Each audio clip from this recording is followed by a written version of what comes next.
Selamat pagi Bapak Ibu. Apa kabar? Semoga kita semua sehat sejahtera diberkati Tuhan ya. Bapak Ibu, saya tadi ikut sesinya Pak Harjo ya dari SB3. Terima kasih Pak Harjo buat pencerahannya. Saya cuma ingin sampaikan apa yang disampaikan Pak Harjo tadi bagus sekali. Jangan lupa ya pakai protokol kesehatan. Oke, Bapak Ibu, tentang seseorang ambil asuransi atau enggak itu biasanya karena adanya kejadian atau tidak. Nah, ini konsepnya atau ceritanya dia sudah kena masuk rumah sakit. Nah, bagaimana yang harus dilakukan untuk pembiayaan rumah sakit tersebut? Ada beberapa solusi yang bisa dilakukan, ada 3. Yang pertama, bisa bayar lewat ATM. Jadi ATM-nya dibayar gitu bisa. Nih pakai ATM ini ya. Terus kemudian andai kata masih kurang pakai ATM BCA, yang tadi ATM Commonwealth. Kalau misalnya masih kurang lagi pakai ATM Genius dari bank apa lupa saya. Tetapi kalau kita pakai ATM harus kita bayar terlebih dahulu. Kita isi terlebih dahulu baru ATM-nya bisa bayar. Tempat yang mengerikan di sebuah rumah sakit itu bagian administrasi atau bagian kasir. Nggak ada ampun. Kalau nggak dibayar ya pasiennya nggak boleh pulang. Kalau nggak dibayar nggak boleh ngutang sih ya, atau hutang dulu nggak boleh ya, tetap harus dibayar. Andai kata ternyata uang yang ada di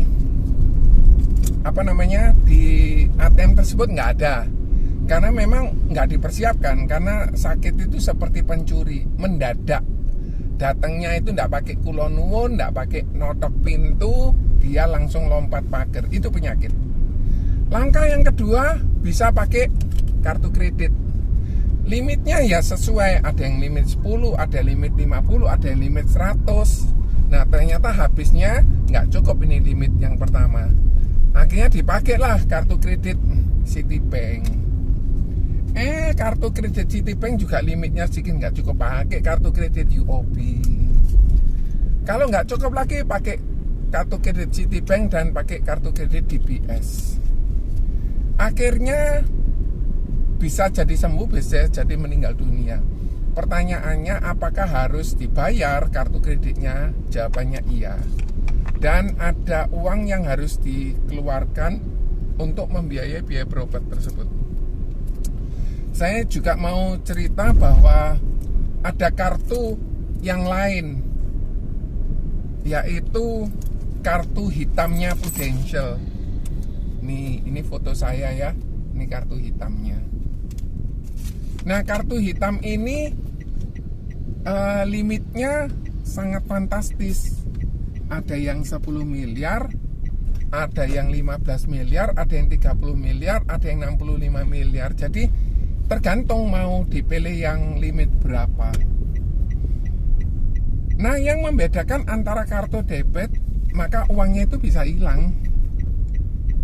Uangnya bisa harus dibayar kalau pakai kartu kredit. Kalau yang kartu hitamnya ini tadi, nah kartu hitam ini, itu caranya dengan cara dicicil,